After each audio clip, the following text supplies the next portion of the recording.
What if bedtime didn't have to be a battle? Look, bedtime is really overwhelming for so many parents.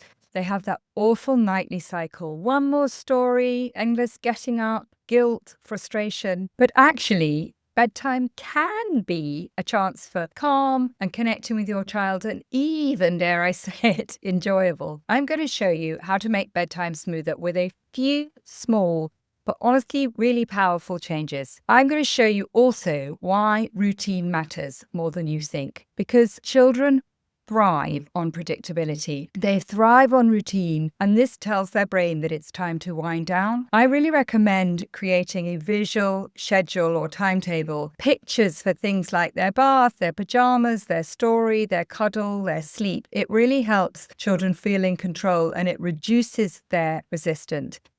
It's very important also that parents are consistent, because if we give them mixed messages about bedtime, it causes confusion for them. Often, believe it or not, an earlier bedtime fixes so many problems. Kids look wired, but actually what it is that they're overtired. They should have gone to bed earlier. If you want to build cooperation all day long, not just at bedtime, I'd like you to check out my G.R.E.A.T method. It's a really great free guide with a checklist that helps you learn about how to get kids to listen without ever needing to nag, shout, or threaten. But I want to tell you about Louisa and John. When they came to me, bedtime was taking 2 hours every night with their 4-year-old.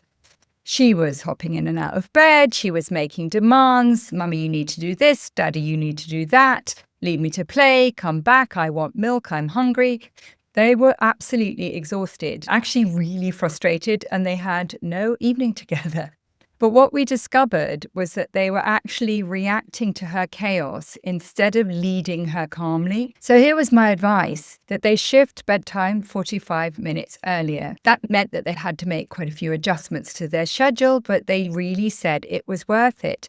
They also made this visual schedule for her that so she could point to the points in the schedule rather than them having to need to nag her or remind her. Within a week, believe it or not, bedtime had dropped down to 20 minutes. And Louisa sent me a message to say how much better things were. Calm atmosphere. Their little girl was settling happily. And the other massive bonus was that their evenings were transformed. They had time to connect, chat, eat together, and talk more. The other thing that we need to know about is connection over conflict. So bedtime isn't about having a power struggle. It's really great to make it a connection moment. And I promise you that it can be this way, because children become so much more cooperative when they feel that closeness. So I suggest that in order to improve connection and reduce this need to kind of bark orders at them and feel like we've got to really control them, add in a few playful moments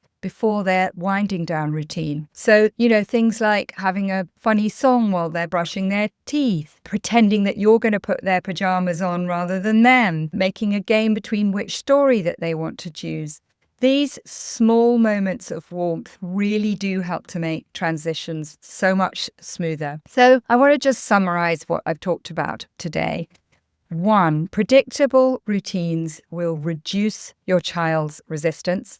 2, prioritize connection, because you get much more cooperation when you have prioritized connection. And 3, make an alignment between parents, because the consistency helps our children feel secure and really starts to make bedtime just so much easier for all involved. Look, what I encourage you to do is just make one small change tonight, and you're going to feel the difference already. Also, just pop some comments below, because I'd love to hear your bedtime routines. And remember to grab my G.R.E.A.T method to get kids to listen and cooperate without ever needing to nag, shout, or threaten. But honestly, remember this: parenting is not about perfection. It's about making progress. Now that bedtime feels easier, you're going to want to know how to handle screen time so much better. So click below to see my video about that. And thank you for watching.